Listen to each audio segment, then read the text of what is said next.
Okay, yeah, this is helping me really clear out my head. Um so what came to me this morning was very young. So I guess I'm going to cover like between the ages of 0 and probably between 4 and 6, right around in there. And again, I'm just trying to establish what I'm trying to do is get the jumble out of my head. Um cuz the devil's in the details, and I'm trying to unravel these things. Again, I wrote down bullet points, but there's so many things in between. Um, and I'm just, it's helped me get to the bottom of things. So, I was always told, I don't remember, when I was like 3 years old, we went to DC and they couldn't find me. And when they found me, I was hanging from the side of the Washington Monument, or it's like a 20-foot drop. I was just hanging there for whatever reason at 3 years old. I always thought that was a weird story. That never made sense. I remember catching grasshoppers in the field with other kids and neighbors. We lived in townhouses in Burke, up outside of DC, up until I was 6 years old. I remember a neighborhood girl, little girl. I was young. I was like 2, 3, 4 years old, and I just remember me and her being alone at times and like touching each other sexually. You know what I mean? Um, and it's just weird how that sticks out because it was like I just remember being alone with her a few different times, and I don't know. I just always thought that was weird. Um, Sleepwalking. I remember sleepwalking.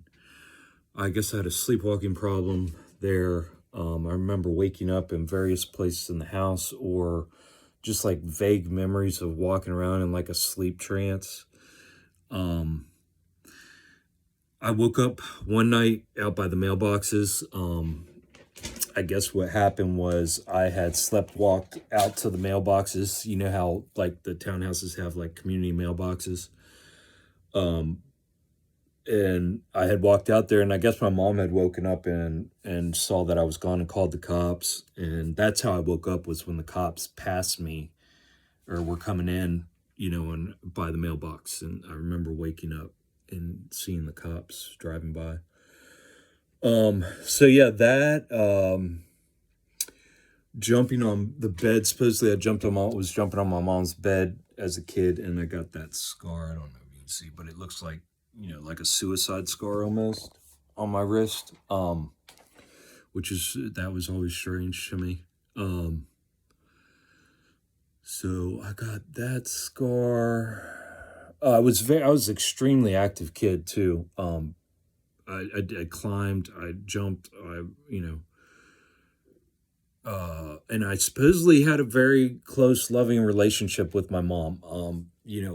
Through all my years, she would always, I mean, that was, setting the narrative thing. She would always start things with that, Oh, you were my best friend when we were little. Oh, we were so close. So she always, always, always would, I mean, like always, like weird, always start off with things like that. You know what I mean? Like to put me in a position of guilt or shame. And so I don't know. I don't know how my relation. I do remember my mom reading to us. Remember working puzzles with my. I mean, I do. I remember things like that. Just pictures here and there. But if you're being told the whole time growing up a certain narrative, it's going to shape what you remember. So, and see that it's so good these things are coming out because it's unclearing a lot of the bullshit, the gaslighting. I mean, I was so badly gaslit, man. What else? Babysitter episode. So my mom and my aunt went out, and we had two guys watching us, teenage guys, I guess, me and my brother. And I was probably 4, he was 2. We were right around that age at the time. And I just remember them like acting weird with me and my brother had bunk beds, and I remember them acting weird with my brother, and then like memories just it's a jumble, you know. I don't, I just can't remember past that, you know. But we were told nothing ever happened, you know. We were told nothing ever happened, and I guess everything was fine. I don't even know. I mean, you know, again, another family thing. You know, my aunt was with my mom at the time, you know, so both of them together again. God knows what the, you know, who knows, man? You know, who knows? People are weird, man. Okay, am I missing anything? So this is all in my first 4 years.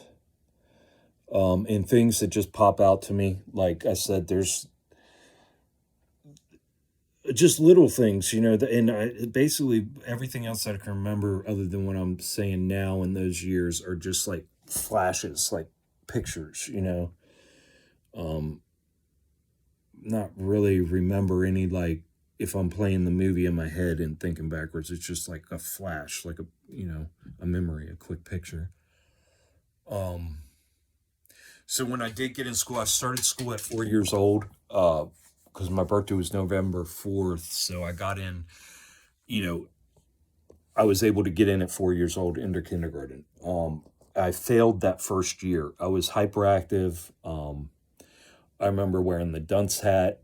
Both my kindergarten years, probably my first grade year, acting out. You know,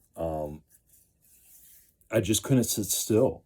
I couldn't keep my attention in any one spot ever. You know, very hyperactive, very very go go go. And I was incredibly smart. Like, I mean, very smart. You know, so they just attributed whenever I didn't perform well, they attributed it to the fact that I just wasn't disciplined. So I needed more discipline. I just needed to be beat into submission. And that's what proceeded to happen for the rest of my life. You know, they realized I was a hard case, and you know, hard cases need heavy hands. So, and again, you know, I don't know. You know, I could have been, so the majority, when the abuse, like the terror, the actual terror, like started in my childhood was when my stepdad left. I think I was around 10 years old, 11 years old, maybe. Right around there, probably 11. But that's when the terror started for me. Prior to that, I mean, it was a crazy, crazy fucking childhood. You know, I mean, we lived weird, man, different. So I acted out in school. So yeah, so you know, I don't know, but these things are weird. Like, you know, I had a history of night walking. I don't night walk. I didn't. It was only during this time when we lived in Burke, I believe. Now, when I get into my gears, when we got moved out to the country after my stepdad and mom got together, and we moved out here to the country on the mountain. You know, I'll get into apparitions and everything else that I saw. Um, but night walking, I just don't remember if I was night walking after we left Burke. Um, so, and then, so yeah, so that's up to the ages of school age at 4 years old. And then, like I said, you know, in school, I couldn't sit still. I was highly intelligent. My mom, you know, supposedly started reading to me at an extremely young age, and I learned how to read at an extremely young age. She was very, you know, she made sure she told me everything that she did for me. You know, I was very clear. The narrative of everything, that how she sacrificed her life for me was made clear over and over and over, just in case, you know, the abuse that she would have been giving me currently to even bring this up as an excuse for the abuse, you know, it's crazy, man. It's a whole mind fuck. That's what I'm trying to say. So this is really helping me get things out there and unravel things and get them out of my fucking head. And then so my stepdad, my dad, so I remember my, you know, vague memories of my dad here and there sprinkled throughout that period. I think my mom and dad separated when I was like 3 years old, 3 or 4 years old. But they separated. And then my stepdad, I remember all of a sudden this dude comes in and he had this old pickup truck with a mean, nasty, I mean, vicious, scarred up pit bull that he kept chained up to the back of that thing. And he kept chains in the back because he beat it. I think he used to fight him. I think that was his fighting dog. But yeah, just a mean, nasty motherfucker. And my stepdad, man, I mean, he was awesome, dude. He was, you know, I'll get into that on the next one. But yeah, he was awesome for us. I mean, he was like the dad that we never had, and took us to the country, and we went out and, you know, went fishing and canoeing and kept us safe from our mom. But the thing is that he introduced my mom to religion, you know, and got her into that. And then, well, you know, and then that was her decision to take it as far as she did and do what she did with it. But yeah, I'll get into that later. But yeah, that was my introduction to my stepdad. He was like 6'2", built, martial artist, street kid. You know, he was a street rat too. He was single. He was the youngest of 13 kids out of Massachusetts, grew up in the streets. You know. So anyways, I'll get into that on another video, but there's the ages of 0 to about 4 to 6, because 6 is when, I don't know when she met my stepdad, but I know at 6 we left and came down here. So, you know, that would have put me kindergarten, 2 years of kindergarten and first grade up in the city, and then down here. So I think for the remainder of first grade, whatever, but there it is.